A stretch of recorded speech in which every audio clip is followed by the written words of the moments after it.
Waktu berapa lama? Nah, kalau musik kamu itu semalaman saya terang. Oke, teman-teman semua. Karena ini temanya adalah tema wanita, kita menyambung tema yang kemarin terkait dengan rumah tangga, gitu. Rumah tangga.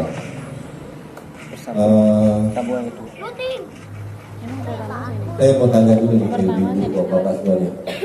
Ini udah pada nikah kan ya? Udah pada nikah, udah suami. Siapa yang sekarang ini menikah dengan cinta pertama? Angkat tangan. Yang menikah dengan cinta pertama, angkat tangan. Loh, Pak Jafar tuh. Tuh Aris ternyata menikah dengan cinta pertama. Yang lain nggak ada yang angkat tangan. Ada yang menikah dengan cinta pertamanya? Nggak ada. Nggak ada. Oh, bohong. Cinta pertama ya? Masya Allah. Ya beruntung ya. Artinya Bapak Ibu yang menikah dengan orang yang cinta pertama itu artinya sudah tidak memiliki lagi satu hambatan mantan. Berarti tidak punya mantan. Tapi tadi sebagian besar kan tidak angkat tangan. Berarti menikah dengan bukan cinta pertama. Jadi mau tidak mau kita harus menerima bahwa pasangan kita pasti punya mantan. Dan godaan mantan itu lebih berat daripada godaan angin paupang. Jadi ya, jadi menikah itu sendiri adalah sebuah perjanjian yang agung. Nah, kalau Allah sebutkan di dalam Al-Quran itu namanya misaqan ghalidhan. Misaqan ghalidhan di ayatnya disebutkan fa'aqadna minkum misaqan ghalidhan. Dan dia telah mengambil untukmu sebuah perjanjian yang agung, janji yang besar, janji yang kuat. Itu nggak pernah Allah sebutkan misaqan ghalidhan di ayat lain selain pernikahan. Jadi jangan bilang ini cuma janji antar manusia. Menikah itu adalah janji kita kepada Allah untuk mematuhi apa yang telah Allah syariatkan, yaitu dengan syariat kalimat la ilaha illallah kita halalkan hubungan kita dengan istri kita untuk memenuhi hak-hak kodrati manusia, yaitu hubungan biologis yang Allah halalkan dengannya. Nah, cuma saat ini yang heran ini data yang kemarin saya kutip yang 2022 itu di Blitar aja itu menurut data ada 3.330 kasus perceraian. Yang 2.444-nya itu adalah wanita menggugat cerai suaminya. Sisanya dikit yang suaminya yang cerai itu dikit, cuma 800-an. Pertanyaannya kenapa para wanita yang nggak sabar dengan suaminya gitu? Kenapa ya? Apa ya? Saya juga bingung. Kira-kira kenapa ya? Coba. Ada yang ini. Coba tanya para wanita. Ya, ada nggak ya? Apa karena ada banyak gangguan gitu ya? Ya. Ternyata iya. Jadi kalau kita sebut misaqan ghalidhan tadi itu ada sebuah tafsir dari Ibnu Katsir mengatakan itu artinya adalah memegang dengan cara yang patut dan melepas dengan cara yang baik. Artinya pernikahan itu ketika kita sudah berjanji menikah harus kita jaga dengan sebaik-baiknya, dan kalaupun sudah tidak ada jalan lain untuk meneruskan itu harus dilepas dengan cara yang baik gitu ya. Nah sekarang pertanyaan kembali lagi, kenapa banyak perceraian? Nah di dalam salah satu hadisnya Rasulullah mengatakan iza tazawwajal abdu faqad kammala nasfatin. Ketika seorang hamba menikah maka sempurna separuh agamanya. Faqad kamal itu kamil, insan kamil itu sempurna. Kammala nasfah. Nasfah itu kalau kita mau Ramadan itu nisfu Sa'ban ya. Nasfah itu separuh ya. Faqad kammala nasfatin, sudah sempurna separuh agamanya. Terus falyattaqillaha fi nisfi, bertakwalah lagi dengan yang separuhnya.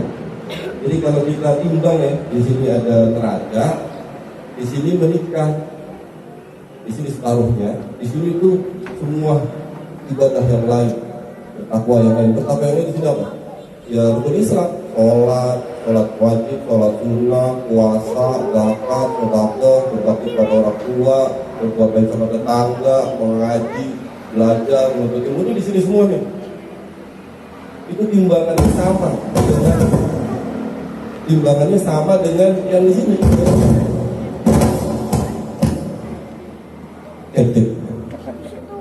Timbangannya sama dengan yang di sini menikah. Di sini semua nih. Nah, sekarang saya tanya nih sama siapa ya? Pak Dadang. Iya Pak, siap. Kalau seandainya Pak Dadang nih, kalau Pak Dadang ceritanya jadi rajanya setan nih. Ini kalau ya, punya pasukan banyak, saya punya pasukan miliaran untuk menggoda manusia. Saya arahkan kemana pasukan saya? Gangguin orang sholat, gangguin orang yang mau puasa nggak jadi, godain orang yang mau sedekah nggak jadi, atau ini orang yang mau menikah, orang yang sudah menikah supaya hancur. Pasukan kemana? Yang terakhir Bu. Yang sebelah sini? Iya. Iyalah. Kalau saya jadi rajanya setan, saya jadi setan. Itu secara otomatis, secara strategis saya lebih suka mengarahkan pasukan saya gangguin orang yang menikah. Karena di situ separuhnya rusak gitu ya, separuhnya agamanya rusak. Kalau kita tadinya puasa sunnah digodain sama setan, terus jadi batal kecil itu. Kalau mau sedekah tadinya 100.000, dibisik-bisikin nanti kamu miskin ya kecil itu. Tapi yang di sini nih itu pasti banyak itu godaan dan banyak setannya. Makanya di dalam sebuah hadis juga Rasulullah menyatakan bahwa iblis itu punya istana di laut, di atas laut. Dan dia setiap beberapa saat itu memanggil rapat. Pada saat rapat itu pasukannya itu yang paling dekat dengan dia adalah yang paling besar mudarat yang telah dia berikan. Satu-satu lapor, saya sudah membuat orang nggak sholat subuh pagi ini, biasa. Saya sudah membuat orang menggunjing tetangganya, biasa. Saya baru saja membatalkan orang yang tadi mau puasa, biasa. Cuma begitu ada yang lapor, saya baru membuat suami istri bercerai. Itu langsung raja iblisnya nyamperin, dideketin. Ente mantap. Di dekat saya. Itu adalah prestasi tertinggi dari seorang pasukan setan untuk menghancurkan rumah tangga seseorang. Makanya tadi, kenapa? Karena itu tadi wajar lah kalau godaannya banyak ya. Dan bapak-bapak ini kan memang secara fitrah itu senang dengan senyumannya, ya Pak Jafar ya? Iya. Senang dengan senyuman. Laki-laki itu dari kecil itu udah senang melihat ibunya tersenyum ya. Apalagi Bu Anes. Melihat anaknya tersenyum, kayak kita punya anak perempuan, kita senang melihat anak perempuan kita tersenyum. Apalagi kalau melihat istri kita tersenyum, kan senang ya Pak ya? Iya. Tapi melihat istri orang tersenyum juga senang Pak ya? Jadi kalau istrinya tersenyum, itu kan orang laki-laki akan merasa adem gitu ya. Mari kita jaga. Dan teman-teman semua, seorang wanita itu di dalam hadis Rasulullah juga mengatakan wanita yang sudah menikah, dia sholat 5 waktu, dia puasa di bulan Ramadan, menjaga kehormatannya dan patuh pada suaminya, saya persilahkan masuk surga dari pintu yang mana yang dia suka. Nggak usah yang macam-macam, nggak usah belajar tafsir, nggak usah belajar qiraah macam-macam. Cukup sholat 5 waktu, puasa di bulan Ramadan, sama patuh sama suaminya, masuk surga dari pintu yang dia sukai. Tahu nggak pintu surga ada berapa? Ada yang tahu? Ada 8. Ada pintu sholat, bagus sholat. Ada pintu sodakoh, bagus sodakoh. Ada pintu puasa, bagus royan, untuk orang yang puasa terus, untuk yang sholat terus. Ada pintu menahan amarah, pintu macam-macam itu berdasarkan amal-amalnya. Susah mau masuk pintu situ. Ada pintu jihad. Cuma untuk seorang wanita cukup patuh sama suaminya, bebas mau masuk dari mana saja. Dan prestasi tertinggi dari seorang wanita adalah mendapatkan ridho suaminya. Karena ridho Allah ada di ridho suaminya. jadi suami juga jangan mentang-mentang juga kayak tinggi hati gitu ya, nggak mencari. Karena gini, kita ini kan rumah tangga itu nggak pernah ada sekolahnya, nggak ada sekolah jadi suami bu ya, jadi nggak ada sekolah jadi istri, nggak ada sekolah jadi bapak, nggak ada sekolah jadi ibu. Ya kadang-kadang kalau kita meleset dikit mah, ya dimaafin lah ya. Suami pulang disambut sama istrinya, papa pulang, kami mandi, HP-nya ditinggal di atas meja nih, bunyi, suaminya lagi mandi, Pak Bos, ada tulisannya Pak Bos, istrinya bingung kan, nggak diangkat, nanti takut penting, diangkat tapi suaminya lagi mandi, dia mulai ragu-ragu, tapi suaminya lagi mandi, baru pulang. Akhirnya karena takut penting diangkat. Halo, diangkat. Yang suka suara wanita. Halo sayang, saya baru saja sampai rumah, kamu udah di mana? Terus istrinya langsung terdiam. Dia jawab, saya istrinya. Udah dong. Suaminya selesai mandi, nggak tahu apa kan, masih bahagia-bahagianya.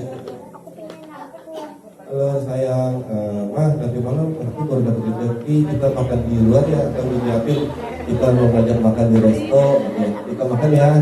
Kira-kira ibu jawab apa tuh kalau kondisi dulu?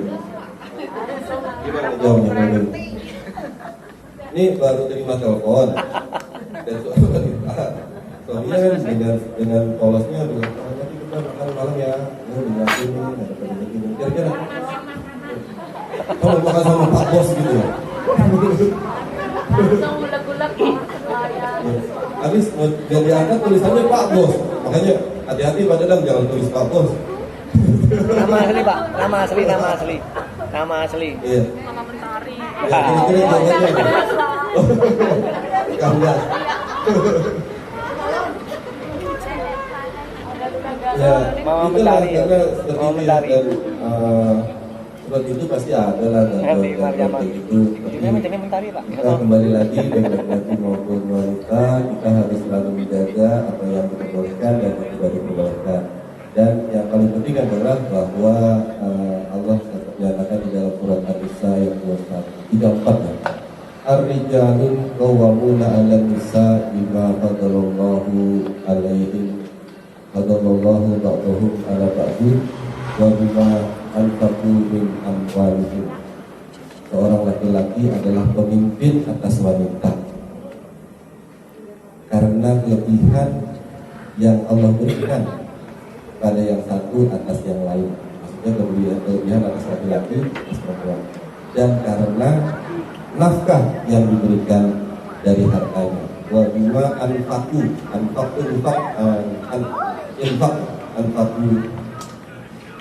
min amwalihim, dari hartanya.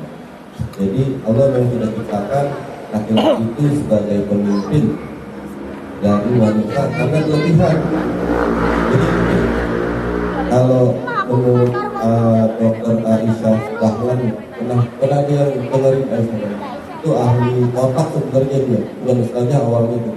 Terus dia itu spesialis untuk menangani pasien-pasien yang tergantungan narkoba yang otaknya rusak. Jadi memang mereka punya ilmu yang tinggi tentang bagian-bagian otak.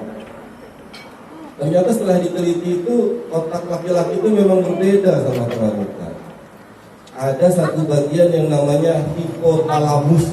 Hipotalamus itu adalah pusat kontrol otak yang mengatur keseimbangan, mengatur keamanan, mengatur pusat dorongan lapar, mengatur pusat dorongan untuk tidur, dorongan syahwat. Itu hipotalamus. Ada di sini katanya dulu kasih. Dan ukurannya itu laki-laki itu 2,5 kali lebih besar dari wanita. Jadi wajar kalau laki-laki ya, dari usia anak kecil ini aja itu udah punya insting untuk mengamankan. Anak kecil itu kalau melihat ibunya lagi capek-capek ngangkat-ngangkat barang akan punya insting untuk bantuin gitu. Ketika kecil, kalau perempuan enggak lengkap aja dia nggak merasa apa-apa. Dari ketika ini kita memang sudah diberikan perangkat untuk itu, untuk memberi keamanan. Maka laki-laki itu di luar yang dipikirin itu cuma masalah rumah gitu. Wah, ya Allah, berat sekali laki-laki itu. Mikirin keamanan, keamanan ekonomi, keamanan finansial, keamanan harga diri, keamanan sosial, gitu ya. Supaya ibu-ibu ini punya rasa terhormat, gitu.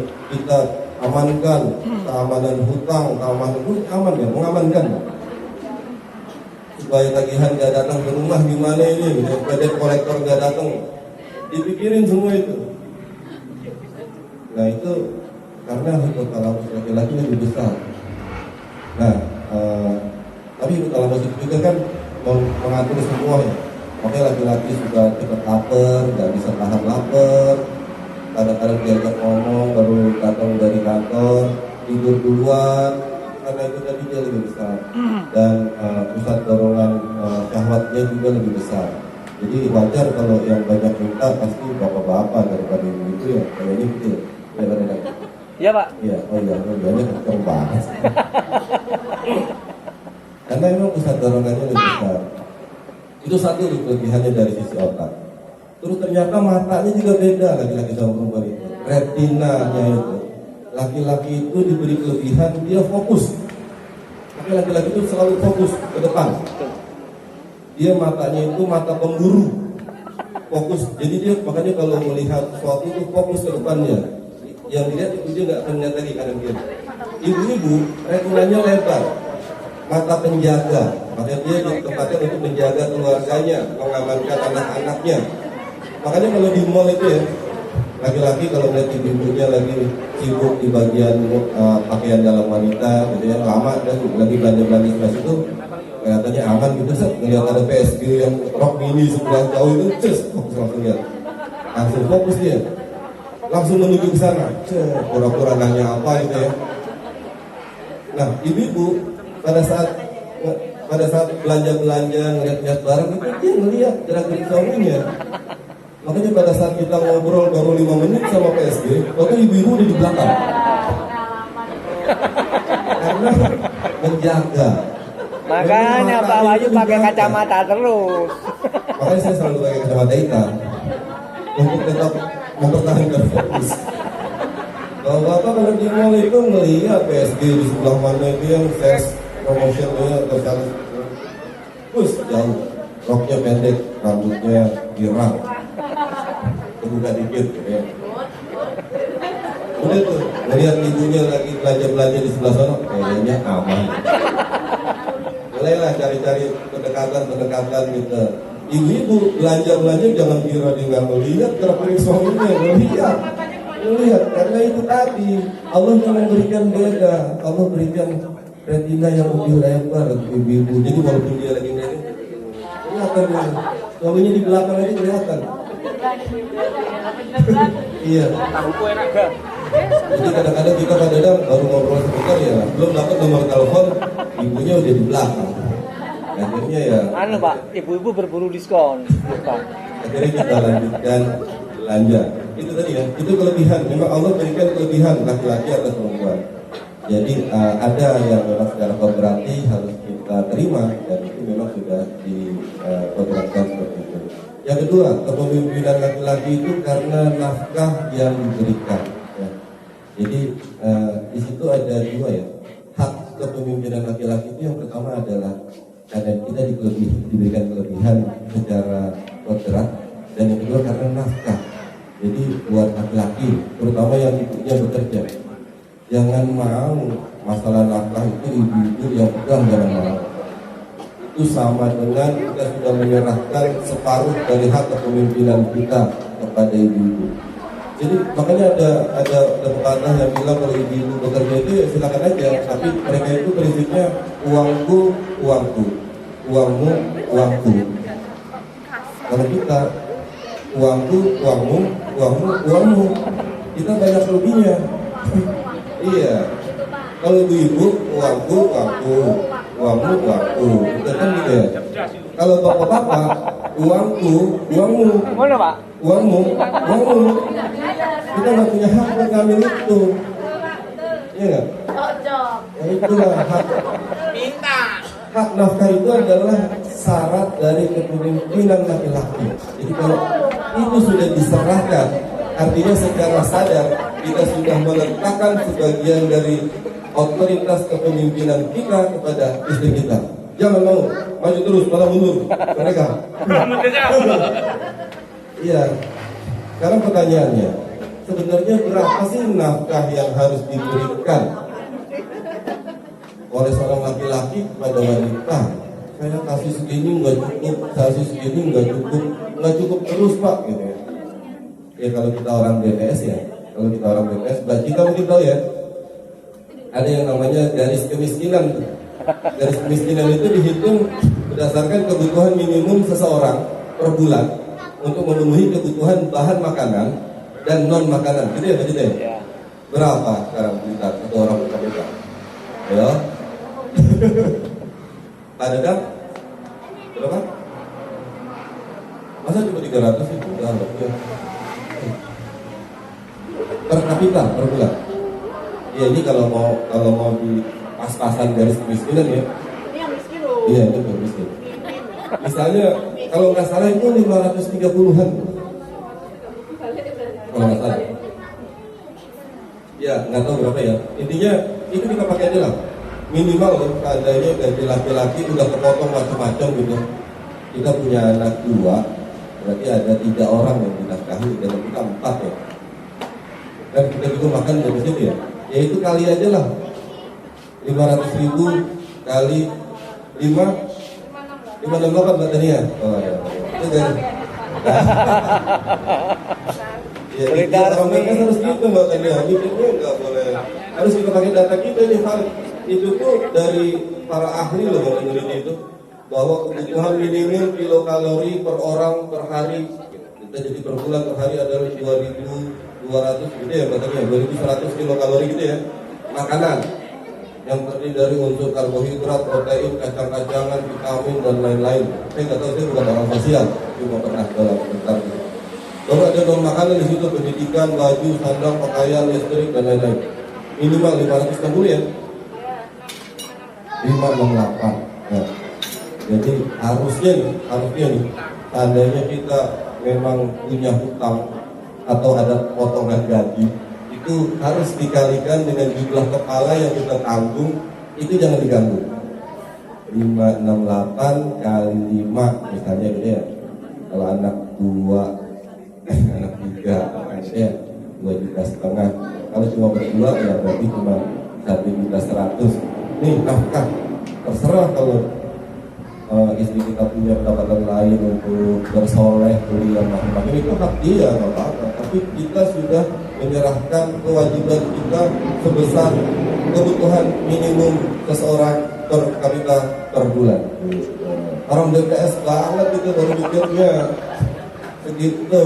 Itu yang terbilang sama Mas Oji itu potong aja kemarin jangan sampai segitu.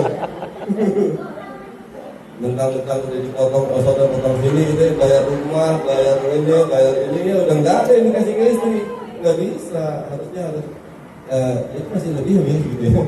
Jangan-jangan saya ngomong dekat kurang juga.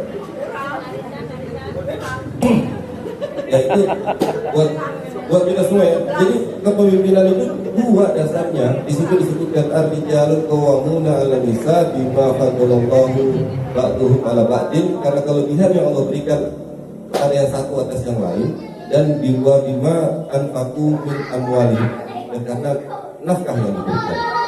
Jadi kalau ibu-ibu juga ya jangan terlalu mandiri jadi orang. Mentang-mentang udah punya duit nggak pernah minta duit sama suaminya, jangan. Suaminya tetap harus diminta uangnya. Karena kalau suaminya nggak diminta uangnya, takutnya ada orang lain yang minta. Bahaya. Karena kodratnya wanita itu memang menghabiskan uang. Kalau istrinya nggak mau ngabisin uang, kan takutnya ada wanita lain yang ngabisin. Terus laki-laki juga suka dengar suara yang bermanja-manja, ya. Tolong nih ya, jangan terlalu, kalau sama suaminya tuh jangan terlalu tegas lah. Ada di dayu-dayu suaranya ya. Sayang di mana? Aku lagi di sini. Jadi ada inilah ya, ada agak manja, karena laki-laki seneng dengan suara yang manja-manja gitu. Beda kalau di kantor, ibu-ibu kalau dipanggil sama atau dengan rekan kerjanya harus yang tegas ngomongnya, nggak boleh, harus yang maskulin. Mau kemana, Cid? Mau ke lapangan? Sama siapa? Sendiri, mau apa? Nah, gitu. Itu. Kalau ini kan terbalik ibu-ibu ya. Kalau sama suaminya ditanya mau kemana loh? Kantor. Begitu sama teman kerjanya ditanya mau kemana? Aku mau ke lapangan. Akhirnya yang ngerasa perlu dilindungi, teman kantornya merasa perlu dilindungi. Kalau suami dengar suara yang dayu-dayu dari istri, secara insting dia akan ada insting untuk tadi mengamankan, melindungi. Tapi ketika istrinya terlalu maskulin, mana nih? Rumah, mau pergi sama siapa? Udah ada sama teman. Nah, kita merasa itu orang lain yang tidak perlu dilindungi. Ya. Tapi begitu teman kantor kita tanya mau kemana? Aku mau ke lapangan, Pak. Mau sama siapa? Sendiri sih. Itu kan. Tapi itu jangan kembali gitu ya. Jangan kembali gitu. Kalau sama bos atau sama teman kantor yang tegas, ya. Jangan dayu-dayu. Harus yang tegas. Gimana rapatnya udah mulai belum? Udah Pak. Gitu. Jangan kebalik. Karena kalau ibu-ibu suka dayu-dayu sama bosnya, ya walaupun bosnya suka, saya percaya istrinya pasti nggak suka. Walaupun bosnya suka ya, kan istrinya pasti nggak suka. Artinya laki-laki itu suka dengan kemanjaan. Jadi ibu-ibu tolong ya pulang dari rumah ya yang manja lah sama suaminya, ya kalimatnya yang mendayu-dayu yang membuat suami itu akan terpanggil instingnya untuk melindungi istriku gitu. Ya. Dan kita tetap mensyukuri apa yang sudah Allah berikan kepada kita, ya apapun bentuknya, karena itu adalah yang terbaik untuk kita. Belajar mencintai walaupun tidak dicintai. Belajar untuk setia walaupun dikhianati. Belajar untuk membersamai walaupun sering ditinggalkan. Kayaknya sedih banget. Maksudnya, ya gitu lah maksudnya. Mana lagi? Artinya kita mencintai seperti matahari, ya. Hanya memberi tak harap kembali, bagai sang surya mencintai dan dari dunia. Gitu kan ya? Nanti suaminya akan luluh itu pasti. Dan jangan lupa banyak-banyak senyum sama suami. Karena kalau suami nggak dapat senyum di rumah dari istrinya, banyak tuh yang masih senyum ke suaminya di luar sana. Itu bahaya, ya bahaya. Dan tadi Bu Anes bilang sebagai status PNS itu memang susah didapatnya. Dan itu benar. Kalau kita lihat secara persentase ya, ini bukan mau sombong. PNS apapun ya itu ya. Itu kan jumlahnya 2 juta orang di seluruh Indonesia. Kalau dari 80 juta rumah tangga itu hanya sekian 2%. Jadi 2% itu tentu jadi rebutan, wajar lah. Kalau suaminya di mana-mana jadi rebutan. Dan memang itu bagian dari yang jarang, yang kadang. Ya, bukan yang mau sombong ya, tapi kan ya. Kita jadi dulu juga banyak yang mau ya. Ini harus dijaga lah. Ya. Garis bawah Bu Wahyu. Garis bawah. Itu lagi tadi teman-teman. Mari kita jaga apa yang sudah Allah berikan kepada kita, dan pasti godanya besar kan? Karena ini adalah separuh agama. Tentu untuk mendapatkan yang separuh ini kita juga harus sesuai dengan apa yang Allah syariatkan. Dan prestasi tertinggi dari seorang wanita adalah ridho suami. Ya, kalau suami pulang yang perlu diambil duluan adalah tangannya, atau mau berangkat tangannya. Nah, jangan dompetnya, ambil cium tangannya untuk mendapatkan ridhonya. Ridho ya Pak, ya ridho, oke. Gitu. Tangannya, ya lo nanti kalau ketemu suami ingat yang mau diambil duluan tangannya, baru dompetnya. Pistolnya Pak. Ini suami mau berangkat, mah berangkat dulu ya mah. Tunggu dulu, ini dulu. Ini siapa ini Chandra ini? Siapa Chandra? Kenapa itu namanya laki-laki, wajahnya perempuan?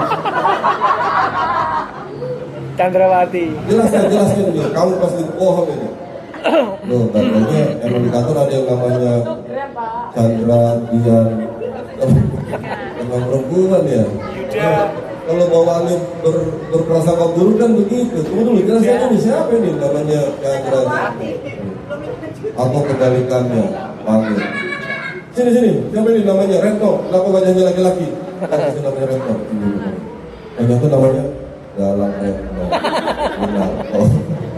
Ada di kantor kita juga. Dikira suaminya bohong, dikasih nama perempuan tapi wajah laki-laki. Malah dijelaskan, pokoknya saya kalau tahu mesti dijelaskan. Sabar dong, ini memang ada orang memang, tapi namanya laki-laki. Gitu. Jadi kalau mau berangkat ya sampai suaminya pulang itu harus bersiap-siap lah. Karena suami suka keindahan, suka yang harum-harum. Tahu nggak kalau katanya Aisyah Dahlan, apa kata yang paling disukai oleh telinga laki-laki pada saat dia pulang kantor? Enggak usah ditanyain masalah di kantor, cerita macam-macam. Suami pasti diem aja, nggak banyak ngomong suami mah, pasti diem aja ngakong doang, mukanya rata. Suami cuma satu kata yang dengar, udah makan belum?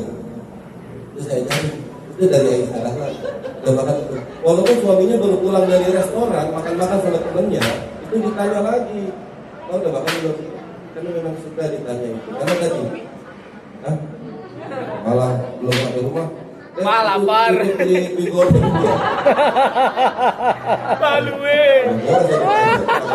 boleh kewe. Nomor talak. Gitu ya. Emang itu secara alamiah. Curhat, Pak Bos curhat. Malu kewe.